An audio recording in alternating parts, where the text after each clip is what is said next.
Assalamualaikum warahmatullahi wabarakatuh.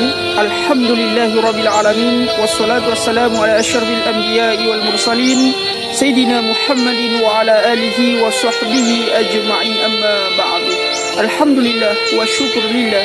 Saudara-saudariku, pada video kali ini kita akan mengenang kembali ceramah dari guru kita Kiai Haji Zainuddin MZ yang membahas tentang jalan untuk menuju meraih kemenangan. Nah, tanpa berlama-lama lagi saudara-saudariku, mari kita simak bersama. Ini dia. Assalamualaikum warahmatullahi wabarakatuh. Waalaikumsalam warahmatullahi wabarakatuh. Alhamdulillah wassalatu wassalamu ala sayyidina Rasulillah sayyidina wa maulana Muhammad ibn Abdullah wa ala alihi wa sahbihi wa mawala, la hawla wa la quwwata illa billah, amma ba'du. Bapak-bapak, ibu-ibu, saudara-saudara kaum muslimin rahimakumullah. Di dalam kehidupan kita sebagai seorang muslim, minimal 5 kali dalam sehari semalam kita mendengar seruan untuk mendirikan solat yang disebut azan. Ada kalimat menarik di dalam kalimat azan itu, yakni seruan hayya 'alal falah, marilah menuju kepada keberuntungan, marilah meraih kemenangan. Seruan ini adalah kecenderungan dari setiap manusia, apapun warna kulitnya. Artinya, setiap orang dalam hidup selalu ingin meraih dan mencari kemenangan. Kemenangan akan melahirkan kepuasan batin, dan kepuasan batin memberikan kebahagiaan. Sedangkan kekalahan melahirkan penderitaan batin, dan penderitaan batin menjerumuskan seseorang di dalam berbagai bentuk kerugian. Jikalau inilah seruan azan, maka masalahnya ialah apa yang menyebabkan kita meraih kemenangan. Al-Quranul Karim memberikan tuntunan dan ajaran kepada kita bahwa orang-orang yang memperoleh kemenangan itu tidak lain adalah orang-orang yang bertakwa. Hanyalah mereka yang bertakwa kepada Allah Subhanahu wa ta'ala pada akhirnya akan tampil sebagai pemenang. Lalu siapa orang yang bertakwa itu? Dijelaskan dalam awal-awal Al-Baqarah, orang yang bertakwa yang akan meraih kemenangan. Pertama, allazina yu'minuna bil ghaib, yaitu orang-orang yang beriman kepada yang gaib. Percaya bahwa ada alam yang gaib, alam yang abstrak, alam yang tidak bisa dijangkau oleh salah satu daripada panca indera kita. Mereka percaya dan beriman kepada adanya malaikat, beriman kepada adanya iblis dan jin, beriman kepada adanya alam kubur, beriman kepada adanya alam mahsyar, beriman kepada adanya alam akhirat, beriman kepada adanya surga dan neraka. Beriman bukan cuma sekedar beriman dalam ucapan bibir saja, tetapi beriman yang nilai iman itu mampu mewarnai gerak dan gaya hidupnya. Iman yang meresap sampai ke tulang sumsum, kemudian memberikan dampak positif di dalam kehidupan manusia. Alam, kita tahu, adalah sesuatu yang selain Allah, dan Allah bukanlah alam. Apapun namanya selain daripada Allah, itu adalah alam. Alam pada hakikatnya terbagi menjadi dua. Ada alam syahadah, alam nyata, alam konkret, alam yang bisa dijangkau oleh salah satu indera kita. Kemudian ada alam ghaib, alam yang tidak bisa dijangkau oleh panca indera kita, alam metafisika, alam abstrak, alam yang wajib kita imani keberadaannya. Kita percaya bahwa malaikat itu ada. Kita percaya kepada jin, bahwa jin itu ada. Kita percaya kepada adanya iblis dan setan. Bukan percaya kepada iblis dan setannya, percaya bahwa iblis dan setan itu ada. Itu termasuk salah satu daripada sifat orang yang bertakwa kepada Allah. Saudara-saudara kaum muslimin rahimakumullah, kecenderungan pembangunan yang lebih bersifat materialistis biasanya menggeser aspek kehidupan rohani. Orang berpikir empiri, dan dalam pola pikir yang demikian maka alam gaib tidak lagi mendapat perhatian. Aspek kehidupan yang bersifat rohaniah malah mulai ditinggalkan. Akibatnya terjadilah kepincangan di dalam kehidupan kita. Pernah ada satu pengalaman pribadi dalam perjalanan kembali ke tanah air. Dalam pesawat di sebelah kanan saya duduklah seorang Jerman namanya Heiner Simonsen. Iseng saya ajak kenalan, saya ajak ngobrol, saya tanya dia. Saya bilang, Mas Heiner ini, kalau pesawat yang kita tumpangi ini jatuh ke bawah, kira-kira apa yang bakal terjadi, Mas? Dia bilang, kita semua akan mati. Begitu? Iya. Oke. Apa itu mati? Tanya saya. Dia bilang, untuk tahu apa itu mati, kita harus tahu lebih dahulu apa itu hidup. Saya pikir nih bule bisa ngomong juga. Baiklah kata saya. Apa hidup menurut Anda itu? Oh, hidup itu dia bilang, kalau seluruh anggota badan kita bekerja secara normal. Paru-paru memompa darah secara normal, jantung berdetak secara normal, sel-sel tubuh bekerja secara fit, dan organisme tubuh hanya mau bekerja secara normal. Dia bilang, kalau kita memberi makan yang cukup, menu yang teratur, dan gizi yang lengkap. Saya bilang, kesimpulannya apa, Ner? Dia jawab, hidup adalah dari tangan ke mulut. Life is from the hand to the mouth, kata dia. Hidup adalah dari tangan ke mulut. Jadi masalah hidup tidak lebih daripada masalah isi perut. Orang pergi pagi, pulang sore, peras keringat, banting tulang, perut yang dibelain. Saya bilang, you are wrong. Sampean salah, Ner.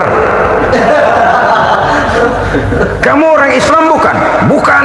Pantas. Kenapa saya salah? Dia bilang, ya jelas salah. Salahnya di mana? Kamu ini manusia. Kalau hidup cuma dari tangan ke mulut, saya bilang, kambing di kampung saya juga begitu pikirannya, Ner. Itu kambing di kampung saya, asal perutnya kenyang, sudah hidup dia. Perkara besok bagaimana, lusa prospeknya macam mana, bulan depan ada apa, kambing nggak pernah mikir. Di kampung saya kambing juga pikirannya begitu. Kamu Kristen ya? Tadinya. Loh kok tadinya, lalu apa sekarang kamu ini? Dia bilang, sekarang saya netral. Saya tidak beragama, tapi saya percaya kepada Tuhan sebagai pencipta alam. Saya ingat benar dia bilang, I haven't any religious, but I believe to God as the creator of the world. Kenapa bisa netral begitu, Ner? Habis saya bingung katanya. Islam bilang Islam baik, Kristen bilang Kristen baik, Hindu Buddha bilang Hindu Buddha baik, semua agama baik. Saya netral sekalian, nggak beragama. Yang penting saya percaya kepada Tuhan. Saya bilang, Ner, kamu ini kayak orang mau beli celana, lalu bingung. Yang satu bilang Levi's bagus, yang satu bilang Blue Jean hebat, yang satu bilang Wool England hebat. Celana ini hebat, celana itu bagus, celana ini hebat. Semua celana bagus, kamu bingung. Akhirnya netral, tidak pakai celana. Itu juga salah. Saya pikir-pikir, kemudian saya melihat bahwa dua pola berpikir Henner ini nampaknya sudah mulai menggejala di lingkungan masyarakat bangsa kita. Disadari atau tidak, secara jujur kita harus berkata, dua pola pemikiran Henner ini mulai berkembang di tengah masyarakat bangsa kita. Pertama, pola pikir materialisme. Hidup adalah dari tangan ke mulut. Masalah hidup tidak lebih masalah isi perut. Itu yang perlu dibela, dan disitulah arti kehidupan. Pergi pagi, pulang sore, peras keringat, banting tulang untuk mempertahankan perut.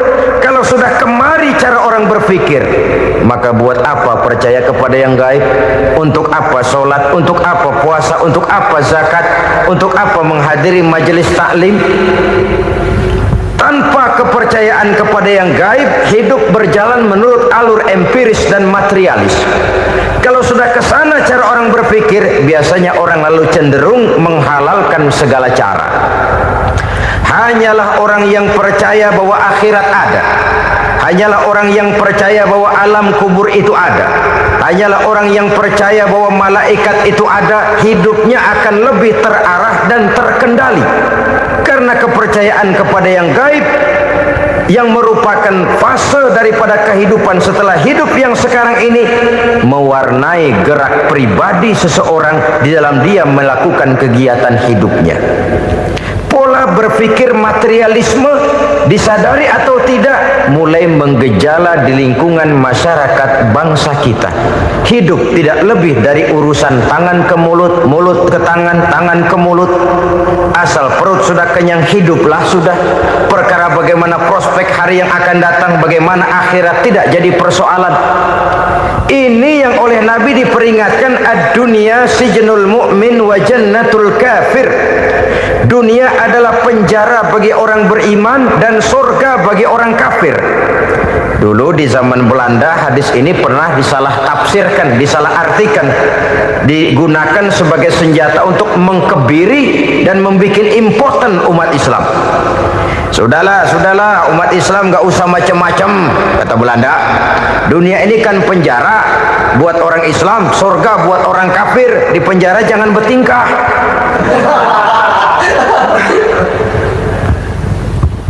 Pengertiannya tidak begitu.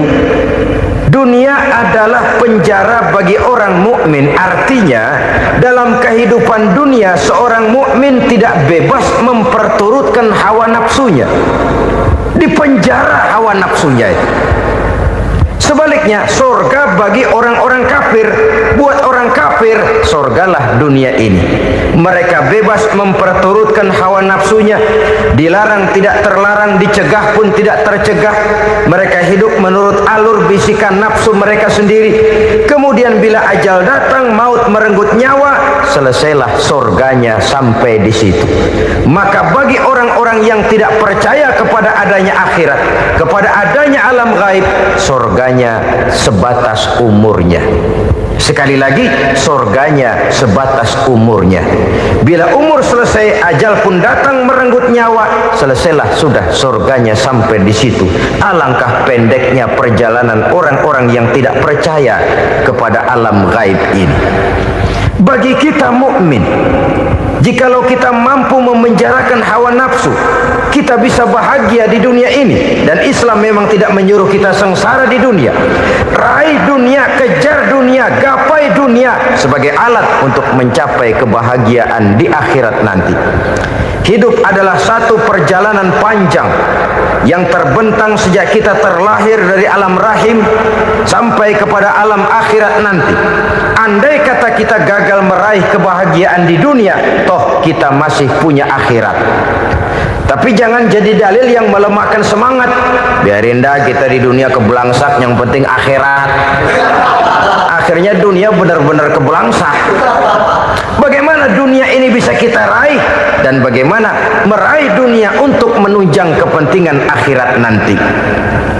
Yang kedua, dari pikiran Henner yang saya lihat menggejala di lingkungan masyarakat bangsa kita, timbulnya manusia-manusia netral. Seolah-olah Tuhan yes, agama no. Sama Tuhan percaya, agama ogah.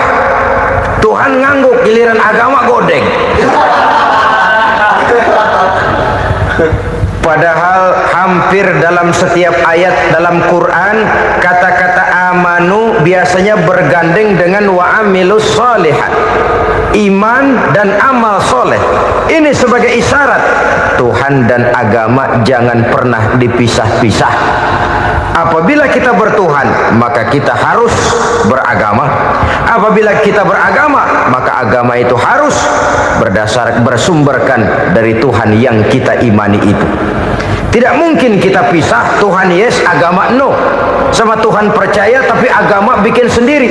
Sembayangnya cukup bengong 2 jam madep ngulon.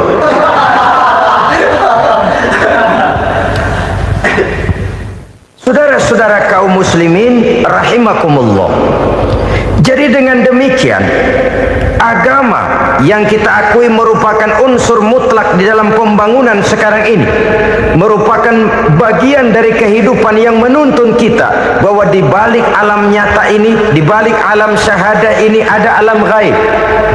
Dan mudabbir, murabbi, yang mengatur, yang menguasai, yang memelihara baik dia alam nyata, baik dia alam gaib, tidak lain adalah Allah Subhanahu wa ta'ala.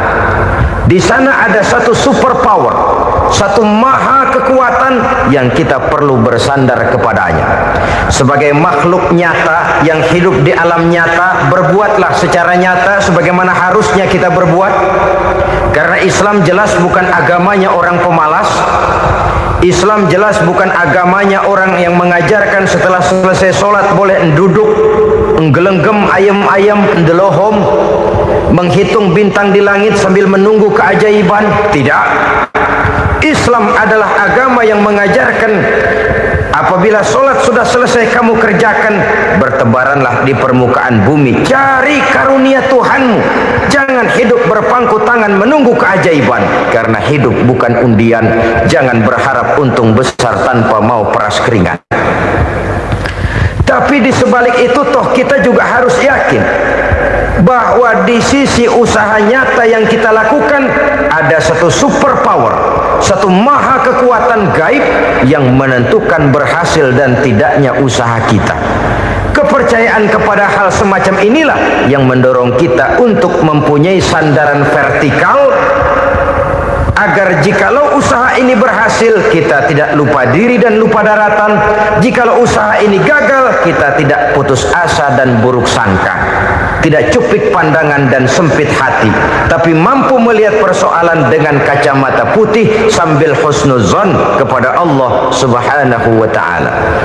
Kita percaya malaikat itu ada. Ada yang namanya raqib dan atid, mengawasi gerak hidup kita sampai kepada gerak hati kita.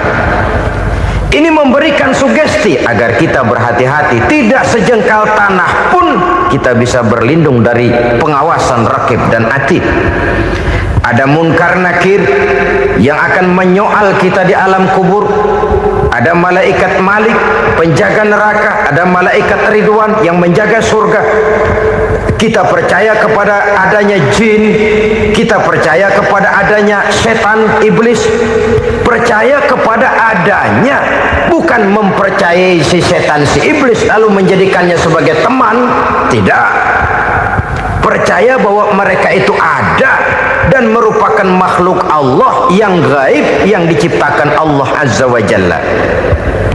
Kepercayaan kepada alam gaib memberikan motivasi terhadap gerak lahir manusia, sehingga dengan motivasi kepercayaan kepada yang gaib, gerak lahir jadi lebih terarah, jadi lebih terpelihara.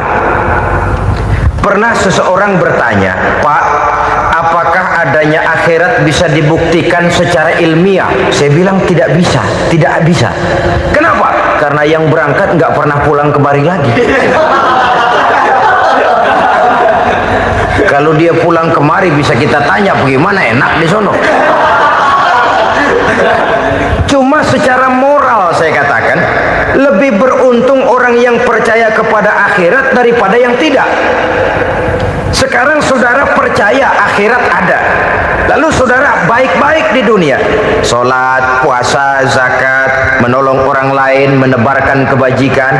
Saudara mati, andai kata akhirat tidak ada, toh dalam hidup saudara sudah berbuat baik, paling tidak nama saudara akan dikenang sebagai orang baik. Sebaliknya, saudara percaya, kata saya, bahwa akhirat tidak ada, lalu hidup semau-maunya, tenggelam dalam maksiat dan munkarat, menentang Allah, tidak mau ruku dan sujud, lalu saudara mati, kemudian akhirat ada. Ayo, mau apa? Bekal tidak punya. Jadi secara moral lebih beruntung orang yang percaya kepada adanya akhirat daripada yang tidak percaya.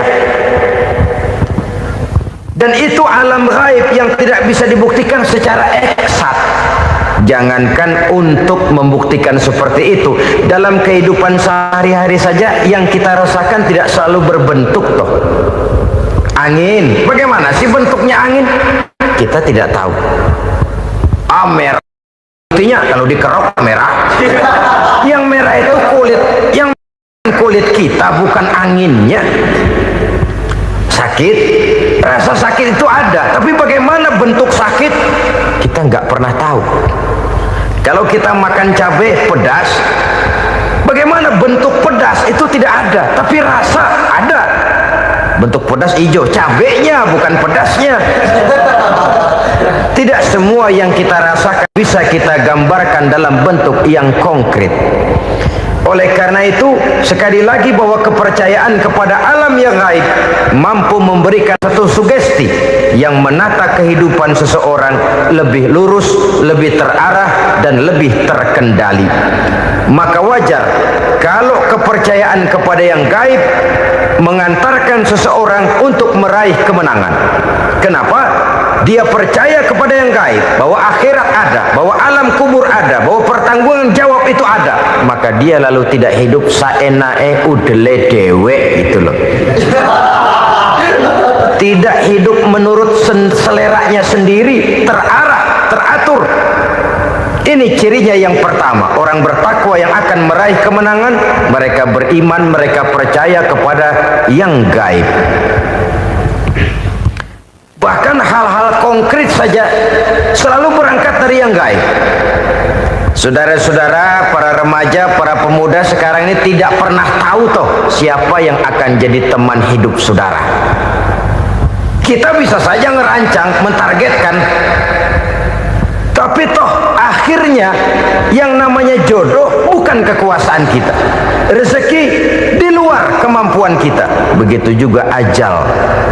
Maut, jodoh, ajal adalah contoh-contoh konkret bahwa pada akhirnya yang gaiblah yang menentukan. Bertahun-tahun ngelancong, emang jodoh seret nggak jadi.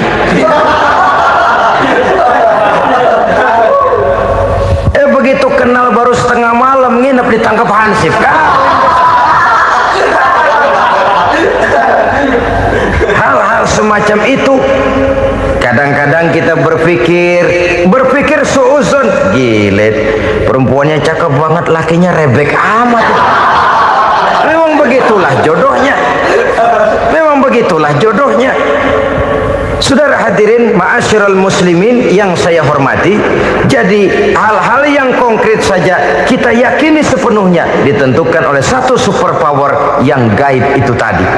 Dari sanalah segala ketentuan itu berangkat dan kesanalah segalanya akan kembali. Maka kepercayaan kepada yang gaib meluruskan gerak hidup seseorang dan itu akan mengantarkan dia kepada meraih kemenangan. Satu. Yang kedua, wa yuqimuna shalah. Orang bertakwa yang akan meraih kemenangan itu adalah orang-orang yang mendirikan sholat. Kenapa sholat mengantarkan orang untuk meraih kemenangan? Yang jelas, inna sholata tanha anil fahsya'i wal munkar. Sholat mampu mencegah manusia dari perbuatan keji dan munkar. Banyak filsafat hidup yang terkandung di dalam sholat ini. Sejak kita wudhu sampai kita menghadap ke arah kiblat, sampai kita melakukan gerak-gerak sholat, bacaan-bacaan yang ada di dalam sholat, lalu sampai kepada mengucapkan salam. Banyak filsafat hidup yang terkandung di dalam sholat. Umpamanya saja, Setelah takbiratul ihram, mulai kita dengan solat dalam posisi berdiri. Diajarkan dalam kitab-kitab fikih agar kita melihat ke arah tempat sujud. Ini kan filsafat kehidupan. Kalau kamu solat dalam posisi berdiri, lihat tempat sujud.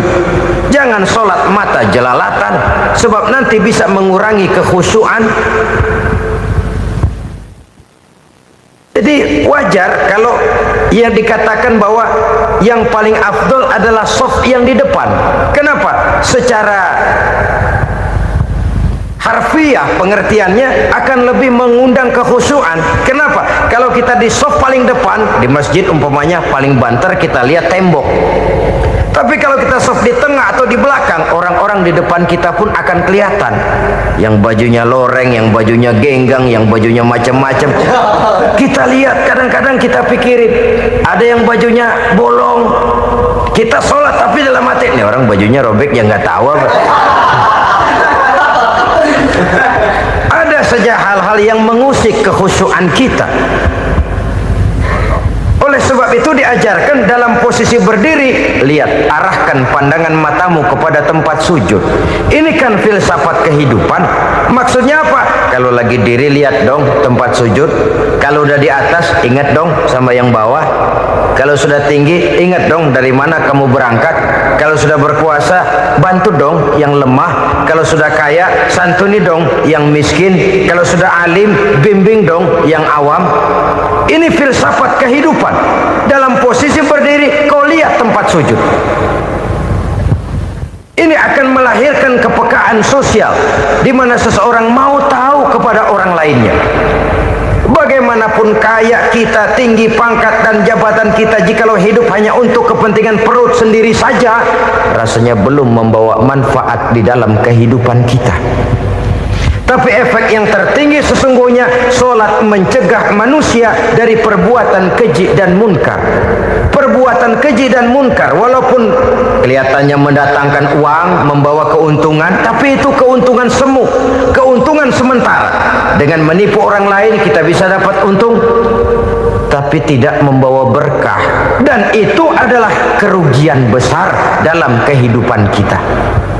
Maka untuk meraih kemenangan harus dimulai dengan membentuk kepribadian yang tegar, memiliki sandaran vertikal yang langsung kepada Allah Subhanahu wa ta'ala. Dan itu hanya bisa kita tempuh melalui jalur ibadah formal yang sudah ditentukan Allah, yakni solat yang 5 waktu. Untuk memperkuat itu ada solat-solat sunnah, rawatib, nawafil, sebagai terminal kontrol cadangan untuk memelihara stabilitas temperatur batin di dalam kita berhubungan dengan zat yang maha gaib, yaitu Allah Subhanahu wa ta'ala. Orang sering bertanya, Pak, itu tetangga saya nggak sholat, duitnya nggak habis-habis, Pak. Nggak sholat tapi mobilnya tambah terus, nggak sholat tapi usahanya makin maju. Tapi di sisi lain ada orang yang rajin sholat, rezekinya butak bener. Anaknya mana kurus, mana korengan. Saudara hadirin ma'asyiral muslimin rahimakumullah. Harus saya katakan bahwa sholat memang bukan untuk cari duit. Sholat adalah sandaran vertikal kita kepada Allah. Sedangkan soal rezeki itu berkaitan dengan sifat Allah maha pengasih dan maha penyayang. Allah maha pengasih, siapapun dikasih kalau mau usaha. Allah maha penyayang, tidak semua orang disayang oleh Allah Azza wa Jalla. Dan belum tentu banyak harta itu merupakan nikmat.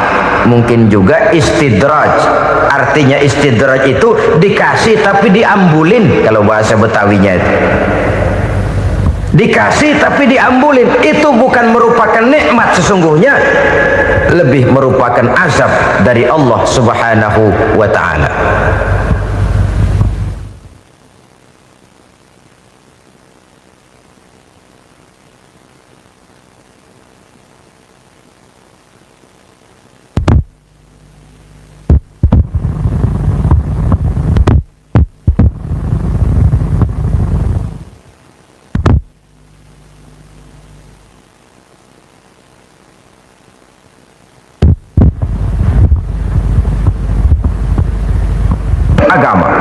mempunyai sistem solat. Dan kita umat Islam telah dituntun oleh Allah Subhanahu wa ta'ala yang wajibnya 5 kali dalam sehari semalam mendirikan solat. Dan itu tentu berada dalam jangkauan kemampuan manusia. Pada awalnya barangkali kita memang merasa solat itu satu kewajiban, tapi semakin kita hayati makna, manfaat dan filsafat yang terkandung di dalam ajaran solat, semakin sampai kita kepada keyakinan bahwa solat adalah keperluan kita. Sehingga pada waktu tertentu dinilai puncaknya, kita tidak lagi akan berkata saya wajib solat, tapi kita akan berkata saya perlu solat. Kalau kita sudah merasakan itu adalah keperluan kita, nah di sanalah kita baru akan merasakan ruginya kalau hal itu tidak kita laksanakan. Sepanjang kita masih berkata saya wajib sholat, kita akan lebih merasakan dia sebagai beban ketimbang sebagai keperluan. Yang jelas Allah tidak memerlukan ibadah yang kita laksanakan ini. Dengan kata lain, andai kata satu dunia penuh ini orang tidak ada yang sholat satu pun, Allah tidak akan turun dari jabatan Tuhan. Jangan lalu berpikir kalau kita ngambek se-RW kagak sembahyang Tuhan tekor kali ini ya. Tentu tidak. Itu perlunya kita, bukan perlunya Allah. Dan pada induknya kita akan berkata saya perlu agama. Kalau secara induk kita sudah memerlukan agama, maka konsep-konsep yang ada di dalam ajaran agama itu pun adalah juga merupakan keperluan kita. Baik dia bernama sholat, baik dia bernama puasa, baik dia bernama zakat, baik dia bernama haji, seluruhnya adalah keperluan kita. Dan sesuatu yang kita perlukan apabila tidak kita laksanakan akan melahirkan kerugian di dalam kehidupan. Jangan heran kalau kita membaca riwayat perjalanan hidup para salafus soleh, orang-orang soleh. Ada yang tahajud sampai 100 rakaat, ada yang sholat malam kakinya sampai bengkak. Kita sekalinya bengkak biri-biri. Ada yang sholat membaca surah dalam Al-Quran sampai khotam Quran. Kok mau? Mereka sudah merasakan itu keperluan. Itu saja soalnya.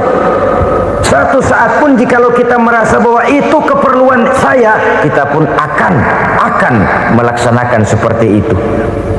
Keperluan saya dalam kehidupan. Inilah yang kedua. Yang ketiga, orang bertakwa yang akan meraih kemenangan itu wa mimma razaqnahum yunfikun. Mereka membelanjakan sebagian daripada rezeki yang diberikan Allah kepada mereka. Mereka infakkan di jalan Allah. Ada satu dialog menarik. Satu hari seorang anak muda bertemu dengan seorang kakek-kakek yang sudah dikenalnya baik. Bertanyalah anak muda ini, "Kek, umur kakek berapa tahun?" 15 tahun, kata si kakek. Anak kakek berapa orang? 1. Harta kakek berapa banyak? 15 juta. Si anak muda ini bengong, lalu protes, "Kok kakek bohongin saya?" "Kenapa?" "Saya tahu umur kakek 70 tahun. Kenapa ngaku 15? Saya tahu anak kakek 5. Kenapa bilang 1? Saya tahu kakek miliuner, miliaran uang kakek. Kenapa ngaku cuma 15 juta? Begini, kata si kakek tadi. Benar, umur saya 70 tahun. Tapi dari umur yang 70 tahun itu baru 15 tahun terakhir ini saya merasakan ibadah kepada Allah. Meninggalkan maksiat, jauh dari segala macam munkarat. Maka yang 15 tahun inilah yang benar-benar saya rasakan sebagai umur saya. Benar anak saya 5, tapi yang 4 susah diatur. Cuman 1 rasanya nih yang bakal jadi si buah hati belahan jantung, pelanjut cerita penerus sejarah. Cuma 1 ini yang saya harapkan, yang akan jadi anak soleh, yang akan membuat saya menerima pensiunan pahala. Kalau yang 4 apek dah, nggak ada harapan. Yang satu nyekek botol mulu. Oh begitu, iya. Lalu kenapa kakek bilang harta kakek cuma 15 juta padahal saya tahu kakek uangnya miliaran, depositonya banyak? Ya karena 15 juta itulah yang saya ingat yang pernah saya belanjakan di jalan Allah. Saya merasa itulah harta saya yang sebenarnya. Yang miliaran yang saya simpan di bank kelak, kalau satu saat saya mati, akan jadi rebutan di antara anak-anak saya. Iya kalau anak saya soleh kayak yang satu ini. Kalau yang 4 tadi udah tulen dia bakal berantem dah berebut tuh. Jadi 15 juta yang saya belanjakan di jalan Allah inilah yang saya merasakan benar-benar harta saya yang sesungguhnya. Dialog ini patut menjadi bahan renungan kita bersama.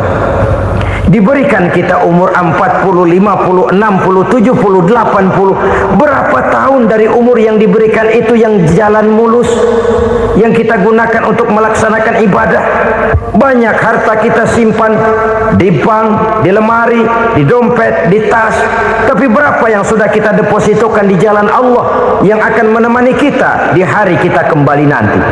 Maka orang bertakwa yang akan meraih kemenangan, wa mimma razaqnahum yunfikun, mereka membelanjakan sebagian dari rezeki yang diberikan Allah di jalan Allah Subhanahu wa ta'ala. Ma'asyiral muslimin rahimakumullah. Zahirnya memang kita memberikan kepada orang lain, tapi hakikatnya kita menyimpan untuk diri kita sendiri. Kita memberikan kepada yatim piatu 25.000. Zahirnya kita memberikan si yatim, hakikatnya kan kita cuma nyimpan. Saya berikan, titip kepadamu, ini untuk saya di akhirat. Kau boleh belikan baju, kau boleh belikan untukmu makan, kau boleh bayarkan sekolahmu. Ini untuk saya. Hakikatnya kita nyumbang masjid 1 juta, zahirnya kita berikan kepada panitia masjid, tapi hakikatnya kan cuma titip 1 juta ya untuk saya di alam kubur nanti. Silahkan kau boleh belikan semen, ini uang, belikan besi, belikan pasir. Saya cuma sekedar titip untuk kepentingan saya. Hakikatnya kita cuma sekedar menitip. Sebagaimanapun pada hakikatnya, apapun yang kita miliki dalam kehidupan kan cuma sekedar hak guna pakai, bukan hak milik mutlak. Harta kita, rumah kita, kendaraan kita, kebun kita, pabrik kita, hak guna pakai saja. Hak milik mutlak cuma untuk Allah Subhanahu wa ta'ala. Saudara-saudara kaum muslimin rahimakumullah. Ini yang ketiga. Kemudian yang keempat, orang-orang bertakwa yang akan meraih kemenangan, allazina yu'minuna bima unzila ilaika. Mereka yang beriman, mereka yang percaya kepada apa yang telah diturunkan kepadamu Muhammad, ay Al-Quran, yakni Al-Quranul Karim. Setelah percaya kepada yang gaib, mendirikan solat, kemudian menginfakkan sebagian dari rezeki yang diberikan Allah, mereka juga lalu percaya kepada yang diturunkan terhadap Nabi, yaitu tidak lain Al-Quranul Karim. Sekali lagi di sini, percaya bukan hanya sekedar percaya saja, tetapi percaya lalu menjadikan Al-Quran itu sebagai pedoman hidup. Sebab memang Al-Quran itu adalah GBHM, garis-garis besar haluan muslim. Apa yang harus kita lakukan, apa yang harus tidak kita lakukan, bagaimana mestinya kita bertingkah laku dan berbuat, seluruhnya tercantum di dalam Al-Quranul Karim. Itu sebabnya ketika satu hari Aisyah ditanya bagaimana akhlak Rasul, beliau menjawab, kana Rasulullah sallallahu alaihi wasallam khuluquhul Quran. Akhlak daripada Rasulullah tidak lain adalah Al-Quran. Jawaban simpel ini memberikan gambaran bahwa keseluruhan daripada konsepsi Quran sudah diterjemahkan dalam kehidupan Rasulullah sallallahu alaihi wasallam. Karena kita tahu akhlak adalah keseluruhan dari gerak hidup manusia. Sejak ia berpribadi, berumah tangga, bertetangga, bermasyarakat, sampai kepada berbangsa dan bernegara, Al-Quran tetap memberikan sentuhan nilainya. Oleh karenanya, orang-orang yang bertakwa adalah orang-orang yang menjadikan Al-Quran sebagai pedoman dalam kehidupannya. Dan kita yakini Al-Quran diturunkan kepada Nabi Muhammad bukan merupakan produk Nabi Muhammad. Isi dan redaksinya langsung dari Allah Subhanahu wa ta'ala. Kemudian cirinya yang kelima, orang bertakwa yang akan meraih kemenangan itu, wa ma unzila min qablika. Tidak hanya sekedar percaya kepada yang diturunkan terhadap Nabi Muhammad yaitu Al-Quran, mereka juga percaya kepada apa yang pernah diturunkan kepada para nabi, kepada para rasul sebelum Nabi Muhammad.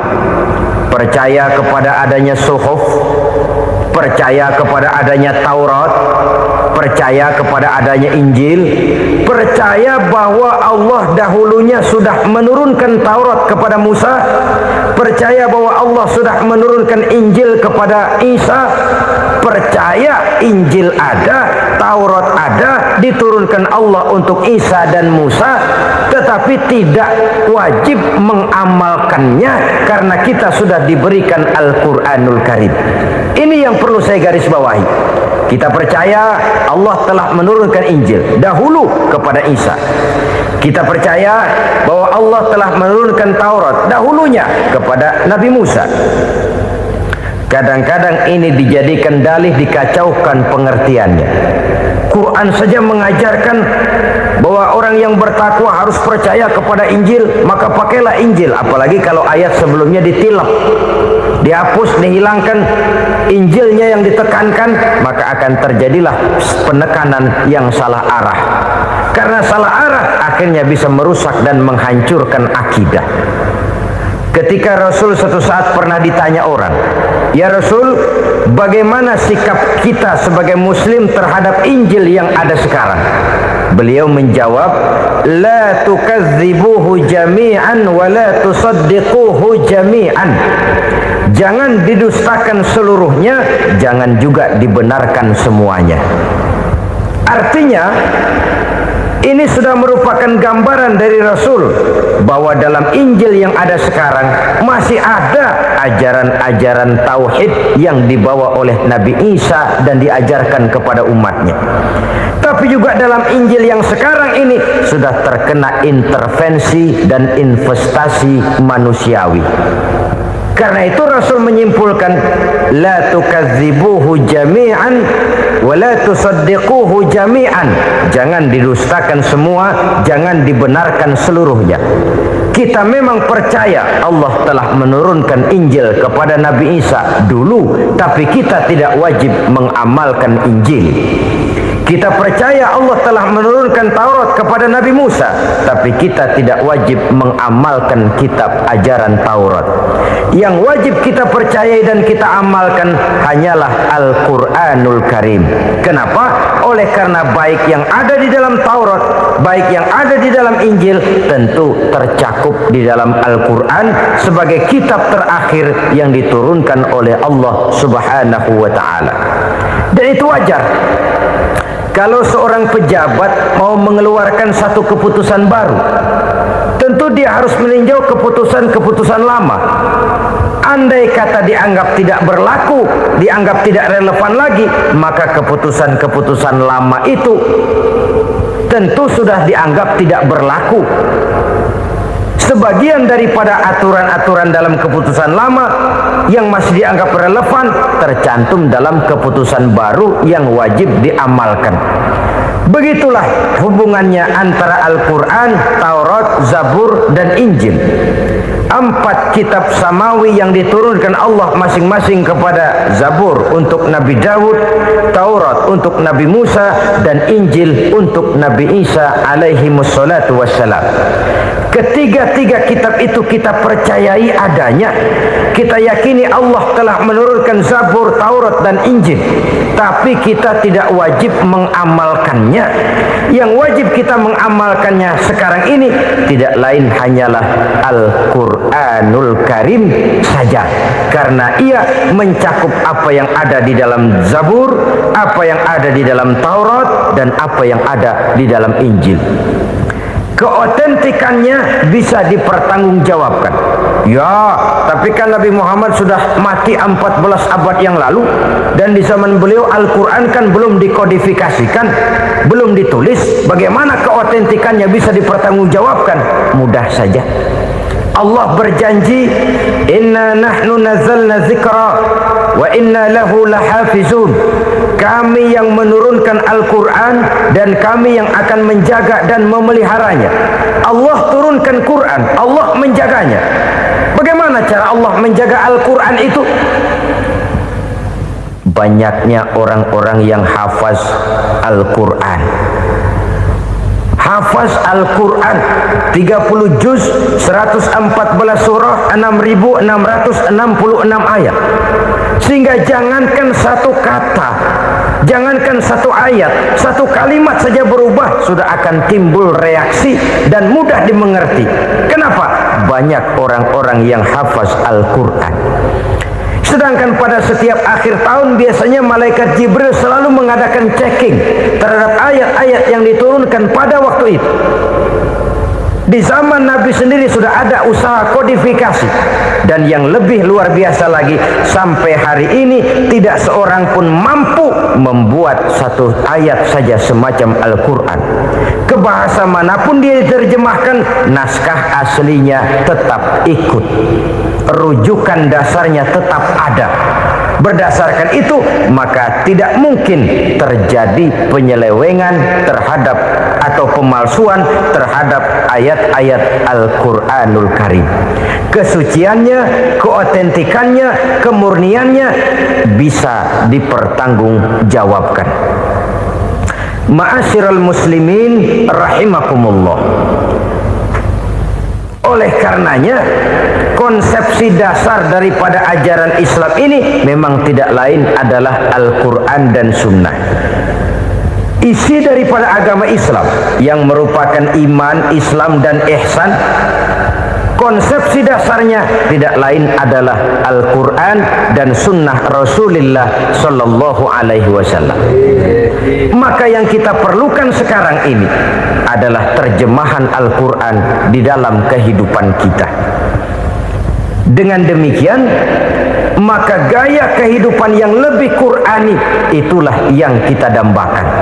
Kita perlu memang terjemahan Quran dalam bahasa Inggris, dalam bahasa Belanda, dalam bahasa Jepang, tapi yang lebih kita perlukan adalah terjemahan Quran di dalam kehidupan kita. Konsekuen, tidak memanipulasi, ringan sama kita jinjing, berat sama kita pikul. Jangan kalau lempengan ayat Quran tuh kira-kira enak diamalin, keras teriakan kita. Giliran kira-kira ayat Quran itu mukul kepala kita sendiri, diam kita. Itu ciri yang pernah disindir Allah dalam awal-awal Baqarah juga. Ciri beragamanya orang yang munafik. Kullama adha'a lahum masyawfih, kata Allah, wa iza azlama alaihim qamu. Apabila terang mereka jalan, apabila gelap mereka berhenti. Artinya, kalau kira-kira di Islam nguntungin, rame-rame pada teriak Islam. Tapi ketika diminta untuk berjuang, ketika dituntut untuk berkorban, rame-rame mengundurkan diri. Nasib agama tidak ubahnya seperti daun pisang yang dikait orang di tepi jalan lantaran tak berpayung di ketika hari hujan. Manakala hujan usailah sudah, daun itu pun dicampakkan di tepi jalan, diinjak pula orang nan lalu. Artinya, orang menjadikan agama cuma sebagai lipstick, decoration only, tidak konsekuen. Hanya pada saat-saat kelihatannya Islam membawa keuntungan, rame-rame orang teriak-teriak tentang Islam. Tapi jikalau diminta berjuang, jikalau dituntut untuk berkorban, biasanya rame-rame juga mengundurkan diri. Jangan heran kalau mayoritas hitungan kita, tapi minoritas peranan kita. kuantitas kita dalam jumlah, tapi dalam kualitas kita lebih sering jadi penonton daripada jadi pemain. Padahal itu sangat tidak boleh terjadi. Umat Islam di Indonesia harus bangkit. Umat Islam di Indonesia harus sadar akan keberadaannya. Tidak boleh hanya jadi penonton berpangku tangan, karena memang agama kita juga mengajarkan untuk konsekuen di dalam menjabarkan ajaran-ajaran daripada agama kita. Kita sering jatuh menjadi umat yang lemah oleh karena kita ini tidak pandai menggalang kebersamaan yang diakibatkan tidak konsekuennya kita. Diistilahkan bahwa umat Islam di dalam menggalang kebersamaannya itu harus seperti orang main sepak bola. Saudara-saudara kan tahu orang main sepak bola itu. Orang main sepak bola, kalau pertandingan belum dimulai sih silakan saja kumpul di luar lapangan, atur strategi yang baik. Tapi kalau pertandingan sudah dimulai, turun ke lapangan hijau, jangan kumpul terus. Ada sepak bola gotong royong, mundur rame-rame, depan ke depan kumpul melulu mainnya. Kalah. Orang main sepak bola itu ya harus ada penyerang tengah, harus ada penjaga gawang, harus ada strikernya, harus ada kiri luarnya, kanan dalamnya yang jadi backnya. Posisi boleh bermacam-macam, tapi yang penting saling ngoper untuk menggolkan gawang lawan. Begitulah umat Islam ini. Boleh ada yang jadi pejabat, boleh ada yang jadi pengusaha, boleh ada yang jadi petani, silakan ada yang jadi seniman, ada yang jadi penyair, ada yang jadi artis sekalipun.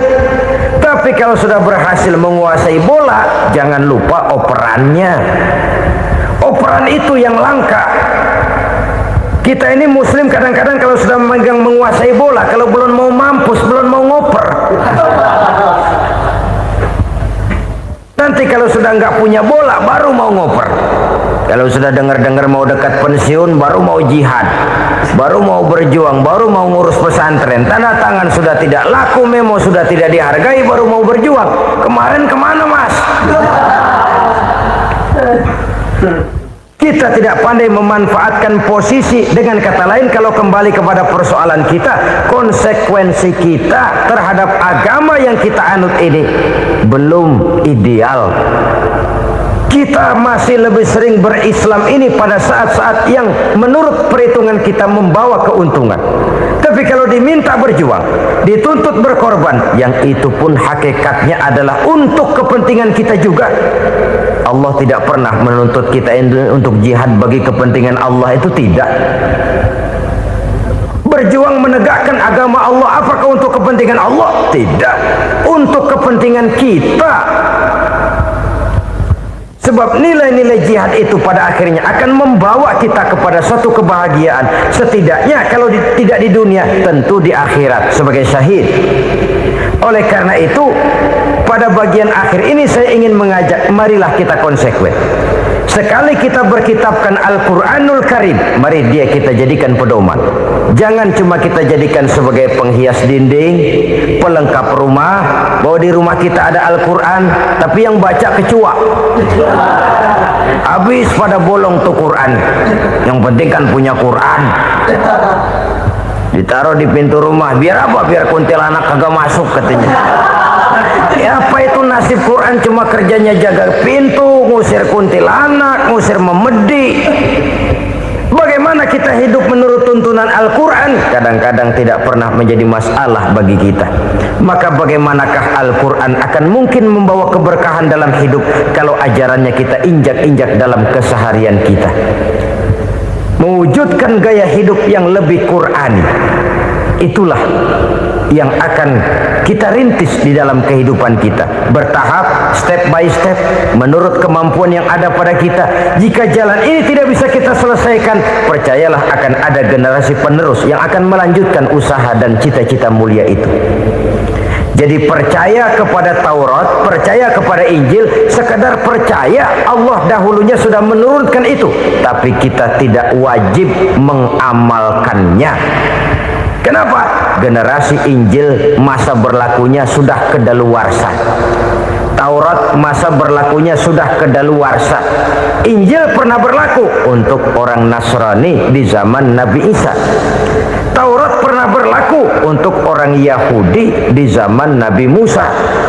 Setelah generasinya berlalu, datang Rasul penutup yang membawa Al-Quranul Karim, maka Al-Quran itulah yang berlaku menjadi pedoman sampai hari akhir nanti. Jangan jauh dari Al-Quran, karena apabila ini kita lakukan, maka kita akan kembali kepada satu gaya hidup yang jauh dari tuntunan agama, dan itu artinya kita akan semakin jauh untuk meraih kemenangan.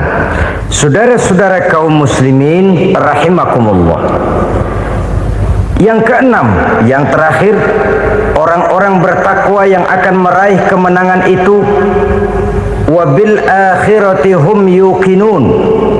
Mereka percaya, mereka yakin seyakin-yakinnya akan adanya hari akhir,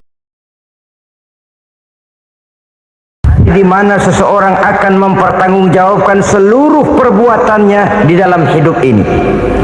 Dan tidak ada satu perbuatan yang bagaimana kecilnya sekalipun yang tersembunyi dalam pandangan manusia yang tidak akan dibukakan persoalannya di mahkamah Qadi Rabbul Jalil di akhirat nanti.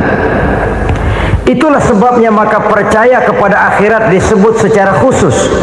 Padahal di awal tadi sudah dijelaskan yu'minuna bil ghaib, percaya kepada alam gaib, dan alam gaib ini termasuk akhirat. Kenapa pada bagian akhir disebut lagi akhirat? Karena ternyata bahwa kepercayaan kepada adanya akhirat merupakan induk dari kepercayaan terhadap adanya malaikat, setan, jin, dan lain sebagainya, dan akan lebih memberikan sugesti dalam kehidupan manusia untuk meluruskan gerak hidupnya. Jikalau satu saat tergerak hati akan berbuat kejahatan, ingin mencuri, sadarlah, awas ada akhirat. Sebab kalau kita cuma teriak awas ada polisi, itu cuma tertunda sementara. Begitu polisi meleng, embat. Kalau kita ingin berbuat jahat cuma berteriak awas ada hansip, cuma sementara, kehansip itu ada.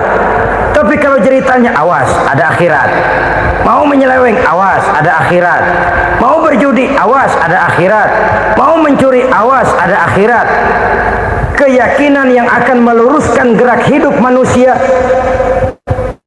sehingga gerak itu jadi lebih terarah dan terkontrol, tidak merugikan baik diri sendiri, lebih-lebih orang lain.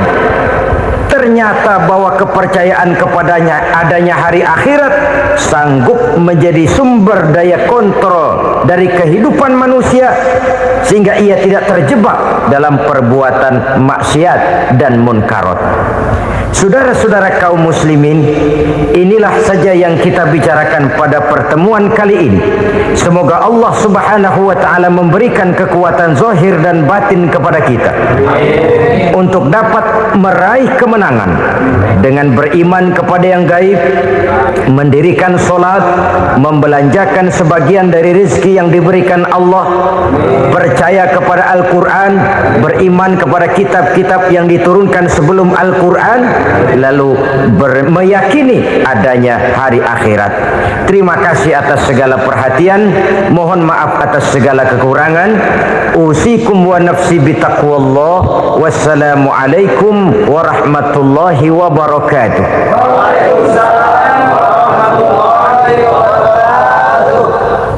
Alhamdulillah wa syukurillah. Semoga apa yang telah disampaikan oleh almarhum guru kita Kiai Haji Zainuddin MZ bisa kita ambil hikmahnya dan kita aplikasikan dalam kehidupan ini. Dan semoga guru kita Kiai Haji Zainuddin MZ ditempatkan di tempat terindah di sisi Allah Subhanahu wa taala. Amin ya rabbal alamin. Wabillahi taufiq wassalam. Assalamualaikum warahmatullahi wabarakatuh.